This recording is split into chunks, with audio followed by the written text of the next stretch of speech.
আসসালামু আলাইকুম, কেমন আছেন সবাই? সোনাম অ্যান্ড সারা একটি নতুন ব্লগে আপনাদের অনেক অনেক স্বাগত জানাই। আর এখন সারামণি আমার মেহেন্দি পরতে বসে গিয়েছে। এই দেখুন কি সুন্দর করে ওকে মেহেন্দি পরে দিয়েছে আমার লব্বার মেয়ে হাবিবা। ও ভালো, খুব সুন্দর মেহেন্দি পরাতে পারে। তো ও এখন মেহেন্দি পরার উদ্দেশ্য হলো, আজকে আমার মায়ের গ্রামে এক বড় ধর্মীয় সভার আয়োজন করা হয়েছে, যেটা মাদ্রাসার ভিত্তি স্থাপনের উপলক্ষে। তো এখানে মাদ্রাসা তৈরি হচ্ছে একটা, যেখানে আরবি থেকে বাংলা, ইংরেজি সমস্ত শিক্ষার মাধ্যমে বাচ্চাদেরকে শিক্ষিত করা হবে এবং তাদের পঠন পাঠন আর জীবনে চলার পথ যাতে সুন্দরভাবে তৈরি হয় সেদিকে এই মাদ্রাসাতে নজর দেওয়া হবে। তো সেই জন্য এই মাদ্রাসার উপলক্ষে এই জলসার আয়োজন করা হয়েছে। তো আমরা যেহেতু এখানে আছি, তো তাই আমরা একটুখানি ঘুরে আসি জলসাতলায়। আর সঙ্গে করে আপনাদের নিয়ে গেলাম। চলুন আমাদের জলসা কীরকম হয়, কীরকম তার ব্যবস্থাপনা, সবটাই আপনাদেরকে দেখাবো।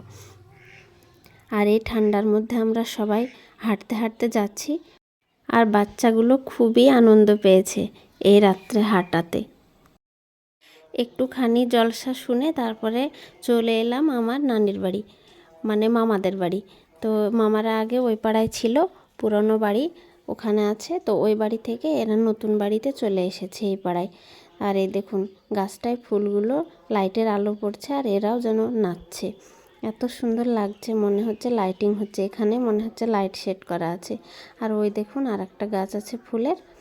তো এটা বাড়ির পাশে ফুলের একটু বাগান আছে ছোট্ট করে, আর উপরে যেহেতু লাইট দেয়া আছে তো সেই জন্য ওইগুলো লাইটিং হচ্ছে। আর একটা কুলের গাছ আছে পাশে, তো কুলগুলো এখন আর দেখা যাচ্ছে না অন্ধকারে। তো এইবার আমরা আরেকটুখানি ওই জলসা শুনে এলাম, আর একটু শুনবো একটু পরে। কিন্তু এখন আমরা যাব, যে এখানে কোনো দোকান বসতে দেয়নি জলসা উপলক্ষে, জানে বাজে ভিড় না হয় সেই জন্য।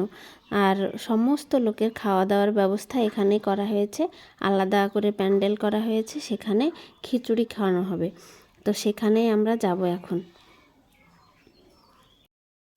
তো এবার যাচ্ছি আমরা খিচুড়ি খেতে। আর ওই দেখুন সারা রাস্তাময় কত আলো, দেখে সুন্দর লাগছে। তো চলুন এবার, এটা আর দেখানো যাবে না, মানে ছেলেদের খাওয়া দাওয়ার ব্যবস্থা একদিকে, মেয়েদেরটা একদিকে। তো আমরা যেহেতু মেয়েদেরটায় যাচ্ছি, আর ওখানে অনেক মেয়েরা খাওয়া দাওয়া করছে, তো সেখানে ক্যামেরা করাটা কেমন হবে, তাই আমি আর দেখাচ্ছি না। চলুন আমরা খাওয়া দাওয়া করে তারপরে আবার জলসা প্যান্ডেলে যাব। আর নিজের গ্রামে একটা ধর্মীয় এরকম সভা বসা মানে সেই পরবের মতো। তো বাচ্চারা তো আর আলোচনা শুনতে মানে পছন্দ করে না, তো সেই জন্য ওরা সারা রাস্তা এখন ঘুরে বেড়াবে। সমস্ত বাড়ির বাচ্চারা এখন এই জায়গায় উপস্থিত। আর আমরা খাওয়া দাওয়া করে যাচ্ছি এবার ওই আলোচনা হচ্ছে সেই প্যান্ডেলে। আর এই দেখুন চলে এসেছি প্যান্ডেলের ভেতরে। তো এখানে অনেকটা বড় জায়গা মেয়েদের বসার জন্য, আর ছেলেদের ওই যে কাপড় দেয়া আছে মাছ দিয়ে, ওই পাশটা ছেলেদের। তো ছেলেদের সামনে স্টেজ আছে, আর মেয়েদের সামনে যেহেতু স্টেজ নাই, তো সেহেতু একটা প্রজেক্টর, ওই দেখুন একটা প্রজেক্টরের মাধ্যমে এখানে পর্দায় ফেলে সেই ছবিগুলো দেখানো হচ্ছে আর বক্তব্যগুলো শোনানো হচ্ছে। তো অনেকক্ষণ হলো আমাদের জলসা শোনা। এবার বাচ্চাগুলো ঘুমের চোটে লুটোপুটি খাচ্ছে। তো এবার ওদেরকে নিয়ে বাড়ির দিকে রওনা দেব। আর ভিডিওটি আজকে এখানেই শেষ করছি। তো সবাই ভালো থাকবেন, সুস্থ থাকবেন আর সাবধানে থাকবেন।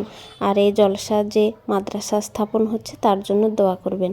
তো আজকে এই পর্যন্তই।